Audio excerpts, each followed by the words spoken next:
If you're tired of these promos, supporters get the podcast early and ad-free. Just go to donate.bogosity.tv for the links to sign up.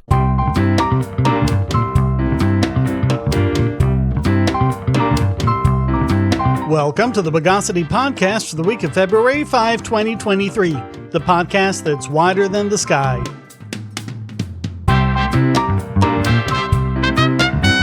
This is your host, Shane Killian. Let's rasterize the news of the bogus.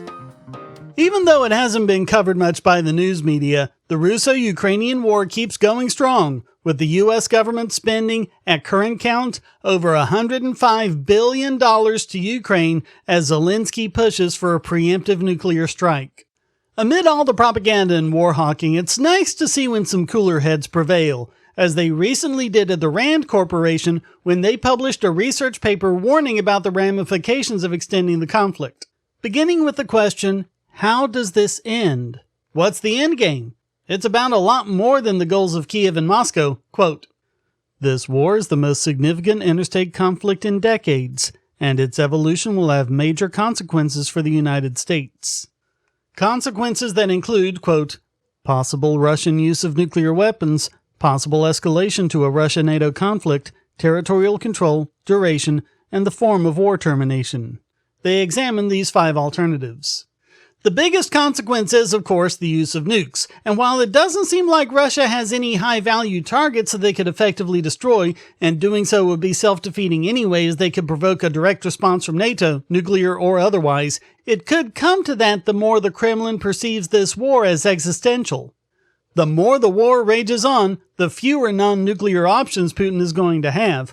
With Ukraine virtually guaranteed a continuous supply of military arms and equipment from the US and other NATO countries, Russia may soon find themselves outgunned, and if that happens, the use of non-strategic nuclear weapons, or NSNWs, increases.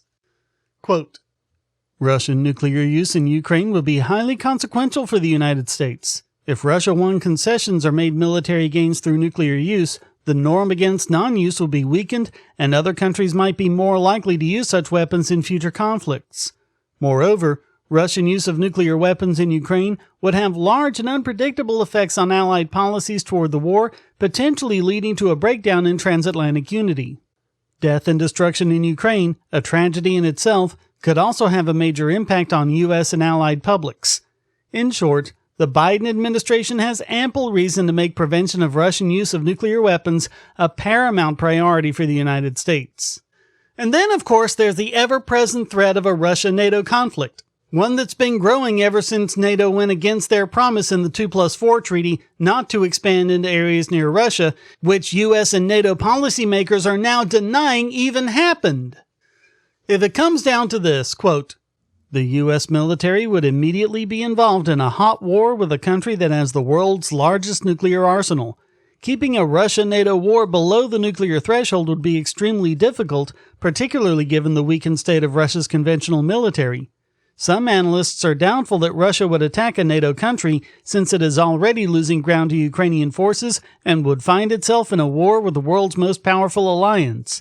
However, if the Kremlin concluded that the country's national security was severely imperiled, it might well deliberately escalate for lack of better alternatives. Of course, the root of this conflict is the territory that was traditionally part of Russia, and as we covered, only artificially made a part of Ukraine, as Stalin and later Khrushchev moved borderlines around to try and break up voting blocs. The RAND Corporation admits that it's highly unlikely that Ukraine is going to come out of the war with its 1991 borders intact. But it's also unlikely that Russia will be able to completely cut off Ukraine from the Black Sea. It's far better to let the post-referendum lines of control be the new norm, where Russia gains control of Donetsk, Luhansk, Kherson Oblast, and especially Crimea, where Russia gains the border alongside the Sea of Azov, but Ukraine maintains access to the Black Sea via Odessa and Mykolaiv. Ukraine and NATO pushing to reclaim these territories, especially Crimea, would be seen by Moscow as a much more significant threat. Best to just let the peace negotiations settle the compromise. As for duration, that doesn't seem to be the game winner the West seems to think it is. Although, like I said, with a constant supply of fresh weapons, Ukraine can continue to fight Russia, they're also losing a lot of people and infrastructure. But most importantly, the longer the duration, the greater the chance of escalation. Quote, in short, the consequences of a long war, ranging from persistent elevated escalation risks to economic damage, far outweigh the possible benefits. As for the endgame, some on both sides are wanting absolute victory, but although it's true that some of Putin's ministers and generals want to either take over or wipe out Ukraine entirely, this hasn't been Putin's stated goals, nor are they in line with his actions. Everything has been focused on securing what he claims is legitimate Russia territory. But while it doesn't appear an absolute Russian victory is possible, it also doesn't seem like an absolute Ukrainian victory is possible either, and it will be foolish to try to push for that. They conclude, our analysis suggests that this debate is too narrowly focused on one dimension of the war's trajectory. We conclude that, in addition to averting possible escalation to a Russia-NATO war or Russian nuclear use, avoiding a long war is also a higher priority for the United States than facilitating significantly more Ukrainian territorial control. We have highlighted several other tools, potentially more potent ones, that Washington can use to steer the war toward a trajectory that better promotes U.S. interests. Whereas the U.S. cannot determine the territorial outcome of the war directly, it will have direct control over these policies. President Biden has said that this war will end at the negotiating table, but the administration has not yet made any moves to push the parties toward talks. We identify reasons why Russia and Ukraine may have mutual optimism about war and pessimism about peace. The literature on war termination suggests that such perceptions can lead to protracted conflict. Therefore, we highlight 4 options the United States has for shifting these dynamics: clarifying its plans for future support to Ukraine, making commitments to Ukraine's security, issuing assurances regarding the country's neutrality, and setting conditions for sanctions relief for Russia. Developing these instruments now and socializing them with Ukraine and with U.S. allies might help catalyze the eventual start of a process that could bring this war to a negotiated end in a time frame that would serve U.S. interests. The alternative is a long war that poses major challenges for the United States, Ukraine, and the rest of the world. There's a lot of good advice in this paper. Now let's just hope someone listens.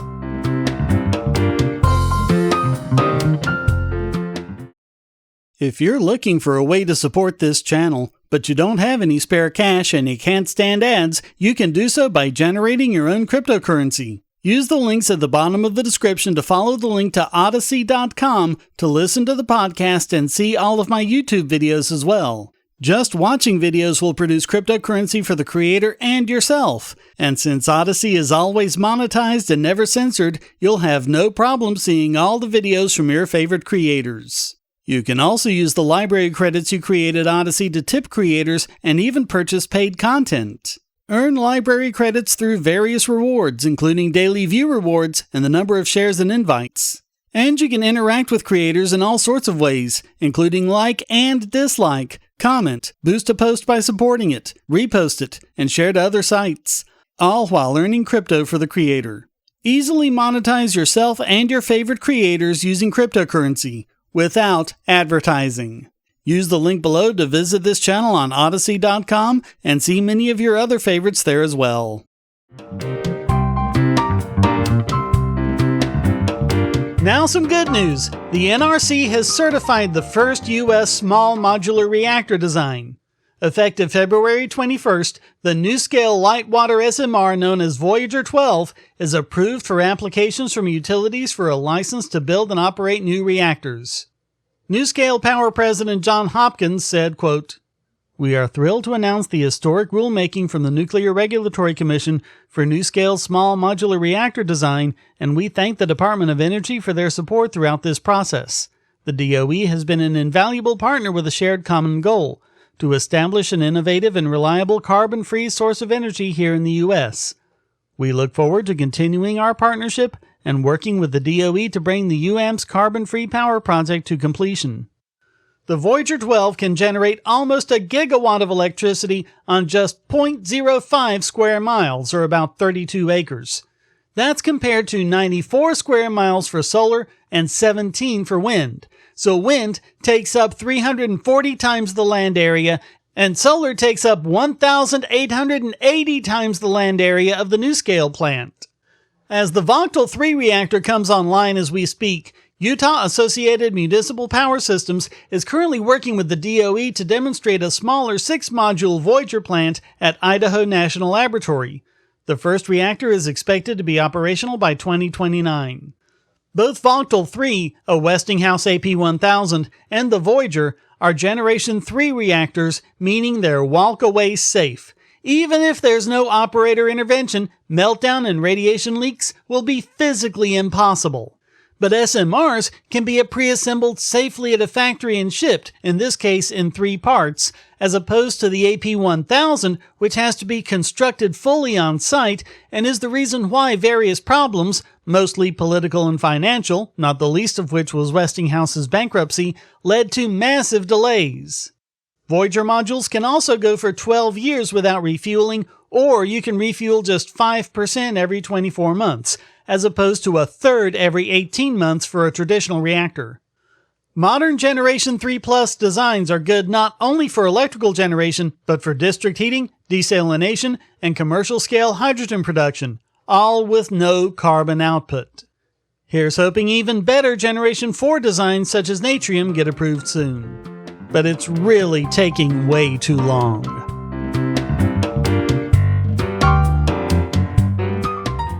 If you're on the Wi-Fi in a coffee shop or hotel, anyone on that network can get your traffic. Do you really trust all of those strangers? For that matter, do you really trust your ISP? A VPN can protect you from prying eyes, disguise your location, and even foil government censors. It's essential in this day and age, so go to vpn.bogosity.tv and you'll be taken to BoxPN. Starting at just $2.99 a month, you can get unlimited high-speed connections to VPN servers all over the world, and they don't log connections, so your privacy is assured. Traveling abroad, just VPN home, and don't worry about what those other governments are doing. Back at home, stop your ISP from traffic shaping and messing with the quality internet access you're paying good money for. You can connect from multiple machines at once, including your smartphone or tablet, and it supports all the secure standards, including OpenVPN and SSTP.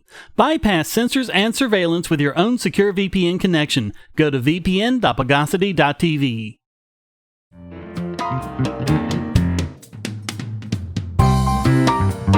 There's at least some good news in the SEC v. LBRY case. After saying that the sales of LBC by LBRY from the pre-mine constituted an unregistered security, the judge agreed that the LBC token doesn't act as a security when sold on the secondary market. That is huge. Basically, as a decentralized currency, LBRY has no control over tokens other than the ones they themselves hold. They don't control buying and selling, and they don't control the price. The SEC also wanted an injunction against Odyssey to try and get their money too. Thankfully, the judge isn't buying that argument either, since Odyssey wasn't created until long after the pre-mine was over and LBRY was an established video platform. LBRY wanted the judge to rule that LBC itself wasn't a security, but since the SEC wasn't pushing for that, the judge said he couldn't make that ruling, which means that, as the SEC wants, there's not going to be any case law limiting their liability to go after any crypto company they feel like. The SEC thrives on vagueness and ambiguity. It also limits LBRY's ability to raise capital and do business as an ordinary business. LBRY is being bankrupted by this. They tweeted, "We sold $12 million in tokens. $4.3 million was spent on legal fees and $2 million was paid in taxes. Factor in another $1 to $2 million in employee time to produce all SEC documents, over 1 million pages. Easily half and as much as 3/4 of income was spent attempting to comply with our own government." How can anyone defend this? No word, by the way, on how much of our money the SEC is spending on all this. The XRP case seems to be going the same way. The corrupt, lying SEC goes after a company because the secondary sales are securities, only to completely abandon that claim once the other side actually pushes back in court. And to see the kind of people they're dealing with, check out the Twitter exchange between LBRY and former SEC official John Reed Stark. LBRY had tweeted, "We have not met a single honest or fair actor in the SEC. We have met numerous liars and psychopaths. Hide absolutely everything you can from them legally and never cooperate or talk to the SEC." By the way, this tweet was introduced by the SEC in court. The judge laughed and told the SEC the First Amendment was still a thing. But Stark retweeted and said, "Not the best legal defense, IMHO, but also becoming a fairly typical crypto litigation posture. Not surprising that the SEC has yet to lose a single crypto-related case." LBRY responded, "Hey, Mr. Law Professor, can you explain in a nation with rule of law why our negative posture toward regulators would affect the determination of law? It seems like you're openly admitting the system is corrupt and biased, but we're not as smart as you." Stark, "I get the frustration, but name-calling and litigation to fire up the mob? Mas que nada. Good luck." LBRY, "Thanks for once again proving that SEC officials can't answer basic questions without prevaricating." Stark, "Not sure how I prevaricated. I try my best to be truthful, but I get the gist. I am persona non grata in this Twitter feed." So Michael Kefferle explained it to him. "You said that, given the approach LBRY has toward the SEC, that it's unsurprising that the SEC has yet to lose a crypto case.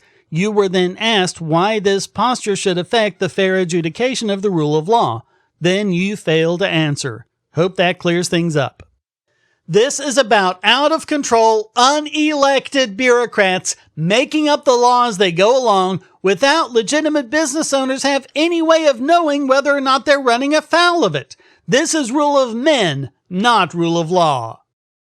Remember that, for 3 years, LBRY asked over and over again what they can do. Burn the pre-mine, destroy the company, pay them every single dollar they ever made. What can they do to get into compliance with the law?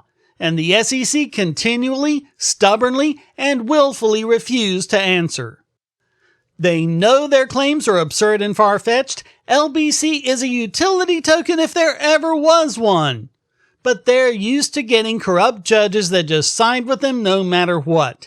It's the classic tactic of overcharging and just seeing what will stick. Seems like this judge isn't falling for it, but it also seems like he's refusing to give crypto businesses the legal clarity they both deserve and crave.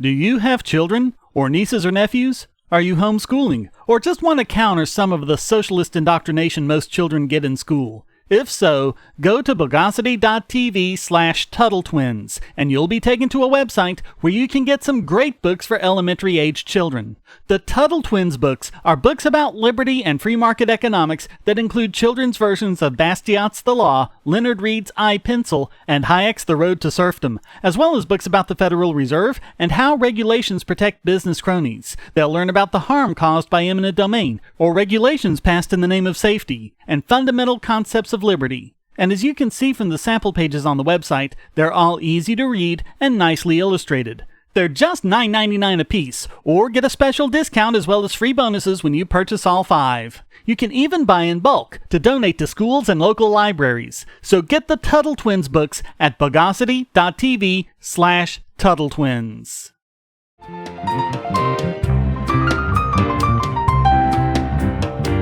And now it's time to ultrafiltrate this week's biggest bogon emitter. This was going to be one that went to the news media as a whole, but Mother Jones just had to step up and cement their role once again as the worst peddler of lies and misinformation ever. Forgive me for taking a while to set this up, but we have to cover a story before we can cover Mother Jones's histrionic response to it. Twitter Files number 15 brought us the story of Hamilton 68, a digital dashboard that falsely claimed to be tracking Russian interference in the 2016 election, of which there was none, or at least none worth speaking of. This was the source of all the news media stories we were buried under for years. We know, thanks to the leak from Reality Winner, that Russia tried, but we also know that they failed miserably and couldn't really influence any election larger than small-town mayor. The dashboard was funded by a neoliberal think tank, the Alliance for Securing Democracy, and run by a former FBI counterintelligence official. Their advisory council included neocon extraordinaire Bill Kristol, former Russian ambassador Michael McFaul, none other than John Podesta himself, and former heads and deputy heads in the CIA, NSA, and DHS. Hamilton 68 compiled a list of some 600 social media accounts they claimed were Russian bots, but never released the list, saying, quote, "The Russians will simply shut them down." But Twitter execs were in a unique position to recreate the list, and after they did so, Yoel Roth himself said, quote, "These accounts are neither strongly Russian or strongly bots. They're just generally right-leaning users. Virtually any conclusion drawn from it will take conversations in conservative circles on Twitter and accuse them of being Russian." This is truly a nothing burger. It's just a problem of journalists continuing to lean on deeply flawed tools pushed by people looking to capitalize on the bot media frenzy. In fact, the only Russians on the list seem to be RT. The rest were ordinary Canadian, American, and British users. As Matt Taibbi reported, it was a scam. Instead of tracking how Russia influenced American attitudes, Hamilton 68 simply collected a handful of mostly real, mostly American accounts and described their organic conversations as Russian scheming. Virtually every major American news organization cited these fake tales, even fact-checking sites like Snopes and PolitiFact. Sadly, Twitter execs didn't have the courage to release their findings publicly, but they did try to alert journalists who steadfastly refused to listen.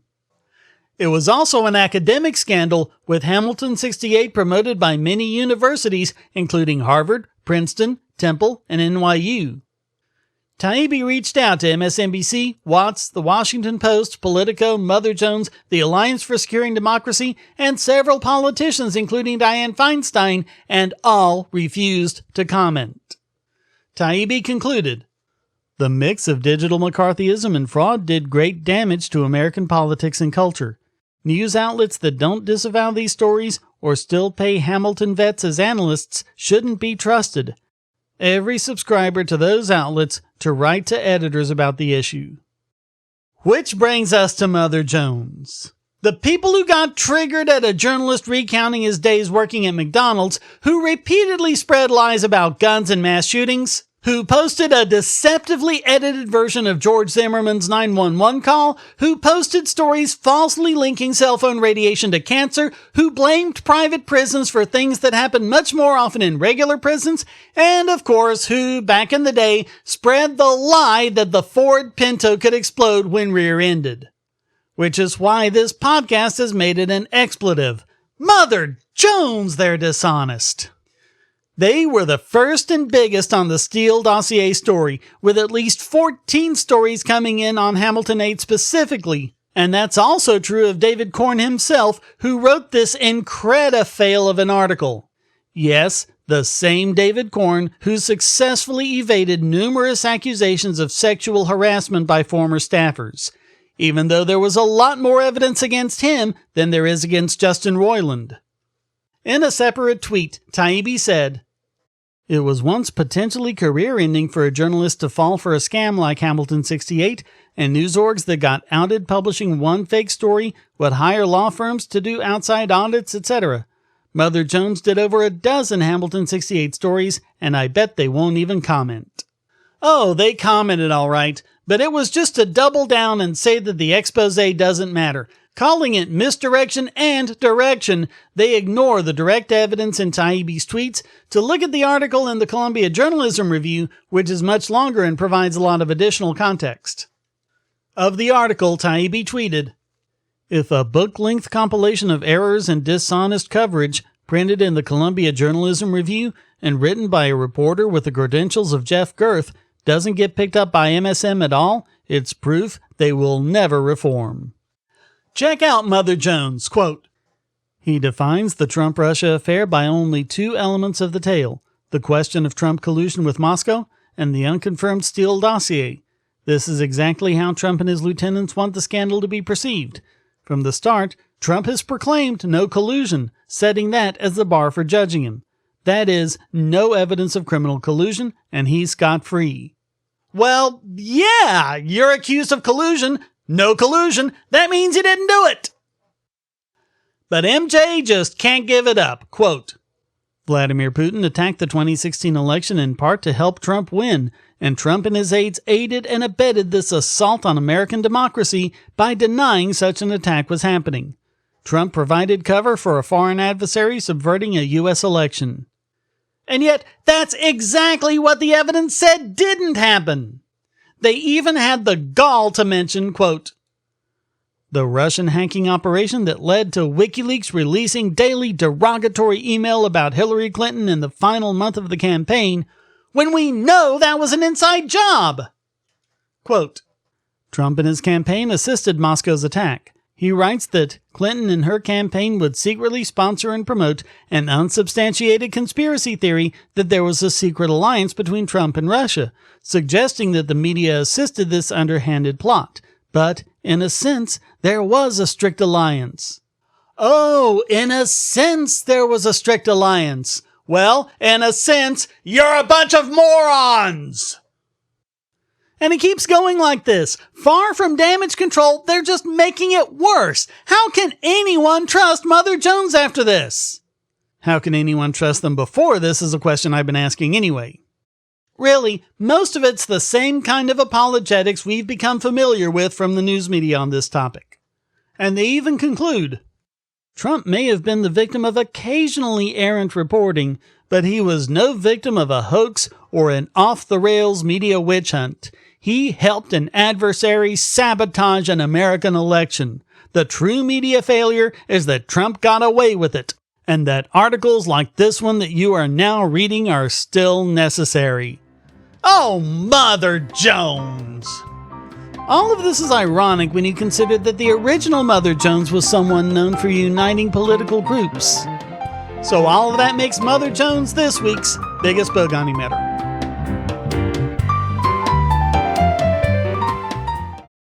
I want to tell you about the eyeglasses I've been wearing for years. As people can see on my videos, I have a very strong prescription, which makes glasses more expensive, especially when I need computer glasses, reading glasses, prescription sunglasses, and most expensively, progressive lenses for general everyday wear. To save money while still getting quality glasses, I get them from Firmoo. In fact, I just got a pair of progressives with high-index aspherical lenses and a nice pair of frames my wife loves for just over $100. It would have been $500 to get them through my eye doctor. Not only do they look good, the glasses are durable. I've worn many pairs for several years without problems. All orders come with a 30-day return policy, a 3-month warranty, and one-on-one customer service. Go to Firmoo, that's FIRMOO.Bogosity.tv anytime you need quality glasses at a low price. Once again, that's Firmoo.Bogosity.tv.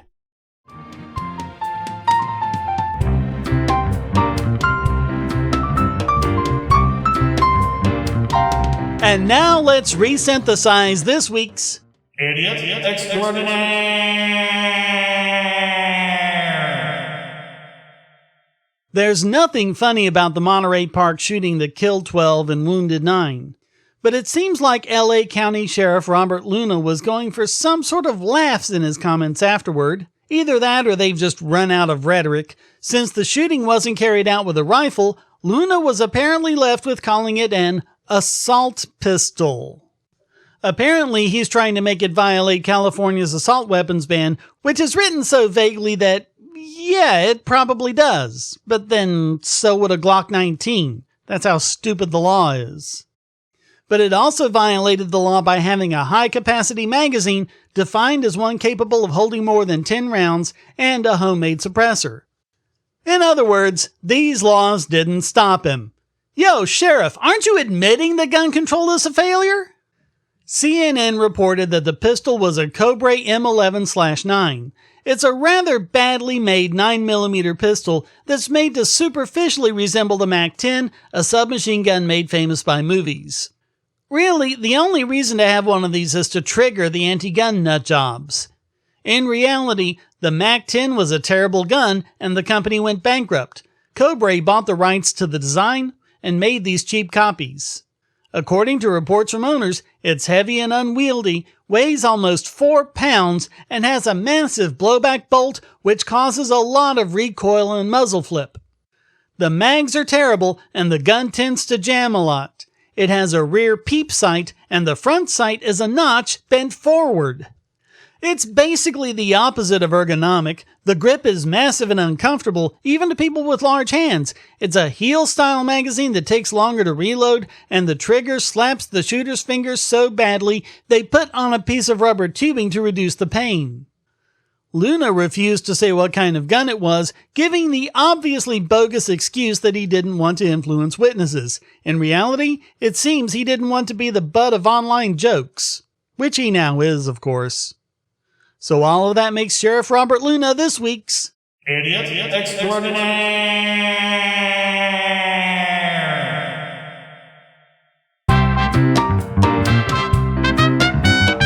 Well, that wraps up this "I'm afraid you've made a terrible error in judgment. You've mistaken me for someone with a spine" edition of the Bogosity Podcast. I hope you enjoyed it. If you did, please go to donate.bogosity.tv for several ways to support and discord.bogosity.tv to join the discussion.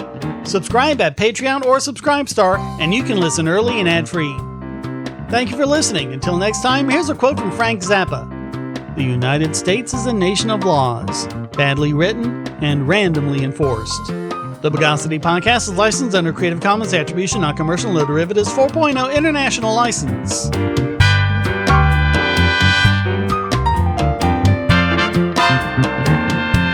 Bogosity.